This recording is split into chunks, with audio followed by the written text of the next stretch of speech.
Alright everybody, this is Paul ranting and raving.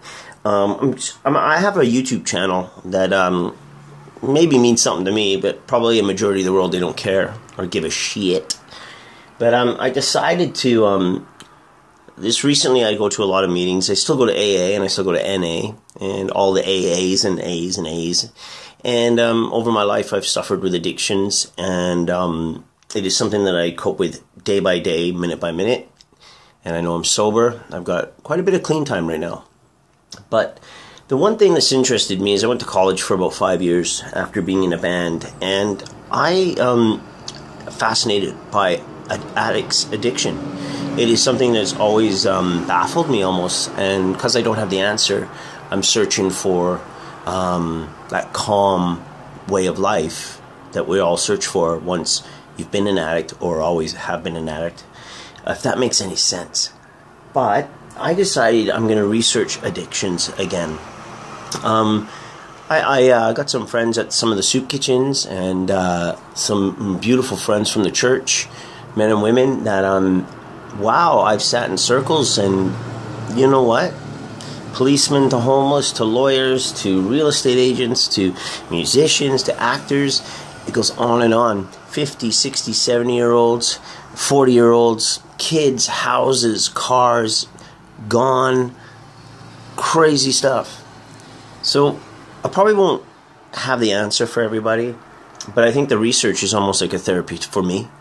And what I love about what I'm doing is I'm going to get facts. I'm going to get facts. So hold on a second. I actually did write some stuff down. What I want to do is I want to get into the behavior of the mental and physical part of addiction. And I'm going to start with cigarettes, alcohol, self-harming. That's a very interesting one. Eating disorders, binging and purging, cocaine, crack, meth, steroids and sport drugs. Very interesting. Diet pills, diets in general, codependency. A lot of us don't even know we have that. But if you go back, it's not all about the substance. Sometimes it's just the brain. Pornography, stimulants. I want to study everything from the dopamine to the serotonin to the neurons and this ons and that's ons, and why the brain clicks the way it does, and why therapeutically we need a certain action to numb or to catapult us through the day. Now, it ain't all about drugs. It ain't all about what's in your hand and substance. It can be just upstairs. About 80% of addictions, 80% of worldwide addictions come from usually a trauma experience. And that's very interesting that we suffer this trauma. The other one I just found out is selfies. It has now been injected, the word selfies, into the dictionary, the Webster's dictionary, and it's right close to narcissism. People are addicted to it. Facebook, addicted. Instagram, addicted. Does it you know what? I just read the other day, a lady was on her phone trying to Instagram a photo. She crashed a car and killed the other person in the other car. I don't know. It's destructive, I guess. You know, the brain's not working right? So I want to go kind of deep, not too deep. It's going to be pretty basic, and I'm not trying to heal the world. I go day by day with it. I know what it's like. I'm not judge and jury. You know, I don't poster boy or men or women that are close to me because they're addicts.